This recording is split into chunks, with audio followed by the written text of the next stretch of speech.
2 ദിവസം മുമ്പ് ബിഗ് ബോസിൽ പ്രമോഷൻ്റെ ഭാഗമായിട്ട് നടനായിട്ടുള്ള ജീവൻ വന്നിട്ടുണ്ടായിരുന്നു. ആ ഒരു സമയത്ത് അനുമോൾ ജീവനെ കണ്ടത് ഭയങ്കരമായിട്ടുള്ള രീതിയിൽ ടെൻഷനാവുകയും ഭയങ്കര പാനിക്കൊക്കെ ആയിട്ടുണ്ടായിരുന്നു.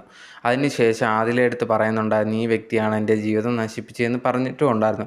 ഇത് സോഷ്യൽ മീഡിയയിൽ ഭയങ്കരമായിട്ട് ചർച്ചാ വിഷയമായിട്ടുണ്ടായിരുന്നു. ഒരു പെൺകുട്ടി ഇത് കണക്ക് പറയണമെങ്കിൽ ഈ ഒരു ജീവൻ എന്തോ ഒരു കാര്യം അനുമോൾക്കെതിരെ ചെയ്തിട്ടുണ്ട് എന്നൊക്കെ പറഞ്ഞിട്ട് കുറേയധികം കാര്യങ്ങൾ സോഷ്യൽ മീഡിയയിൽ വന്നിട്ടുണ്ടായിരുന്നു. ഇവർ തമ്മിൽ ഇഷ്ടത്തിലായിരുന്നു. അതിനുശേഷം ബ്രേക്കപ്പ് ആവാനുള്ള കാരണം എന്ന് പറയുന്നത് ഈ ഒരു ജീവനാണ്. അവൻ എന്തോ അനുമോളെടുത്ത് കാണിച്ചിട്ടുണ്ടെന്നൊക്കെ പറഞ്ഞിട്ട് കുറേയധികം കാര്യങ്ങൾ വന്നിട്ടുണ്ടായിരുന്നു. അതിനുശേഷം ജീവൻ്റെ അമ്മ പ്രതികരിക്കുന്നു എന്നൊക്കെ പറഞ്ഞിട്ട് അങ്ങനെയും കുറേയധികം ന്യൂസും കാര്യങ്ങളും ഇങ്ങനെ പൊയ്ക്കൊണ്ടിരിക്കുകയാണ്.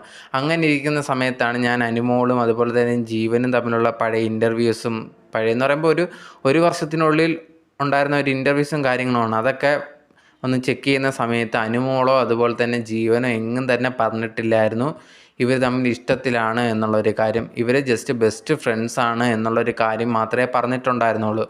അല്ലാതെ ഇഷ്ടത്തിലാണ് എന്നുള്ളൊരു കാര്യം ഇതുവരെ ജീവനോ അല്ലെങ്കിൽ അനുമോളോ ഒന്നും തന്നെ പറഞ്ഞിട്ടില്ല. അതിനർത്ഥം അങ്ങനെ പറയാത്തിടത്തോളം നമുക്ക് അവരിഷ്ടത്തിലാണ് എന്നൊന്നും തീരുമാനിക്കാൻ പറ്റില്ല. പക്ഷേ അനുമോൾ പറഞ്ഞിട്ടുണ്ടായിരുന്നു, ഇവനാണ് എൻ്റെ ജീവിതം നശിപ്പിച്ചതെന്നുള്ളൊരു കാര്യം പറഞ്ഞിട്ടുണ്ടായിരുന്നു. ഇനിയിപ്പം അതിപ്പോൾ ഫ്രണ്ട്സായിട്ടിരിക്കുന്ന സമയത്ത് എന്തൊക്കെ ഇവർക്ക് ഇടയിൽ സംഭവിച്ചു എന്നുള്ളൊരു കാര്യം ഇവർക്ക് മാത്രമേ അറിയത്തുള്ളൂ, നമുക്ക് ആർക്കും അറിയത്തില്ല. എന്തായാലും കുറേയധികം വോയിസും കാര്യങ്ങളും ഒക്കെ പുറത്ത് വരുന്നു എന്നൊക്കെ പറഞ്ഞിട്ട് കുറേയധികം ചാനലൊക്കെ വന്നിട്ടുണ്ടായിരുന്നു. എന്തായാലും ഇതുവരെ ജീവൻ ഇത് ഭയങ്കരമായിട്ടുള്ള പ്രതികരണമൊന്നും ഇതുവരെ നടത്തിയിട്ടില്ല. ജീവൻ പ്രതികരിച്ചാൽ മാത്രമേ എന്തെങ്കിലും അറിയാൻ പറ്റത്തുള്ളൂ. അല്ലെങ്കിൽ അനുമോൾ ഇപ്പം ബിഗ് ബോസിൽ നിന്ന് ഇറങ്ങിയതിന് ശേഷം അതിനെക്കുറിച്ച് പറഞ്ഞാൽ മാത്രം എന്തുകൊണ്ടാണ് അങ്ങനെ ജീവനെ പറ്റി പറഞ്ഞു എന്നുള്ളൊരു കാര്യം അറിയാൻ പറ്റത്തുള്ളൂ.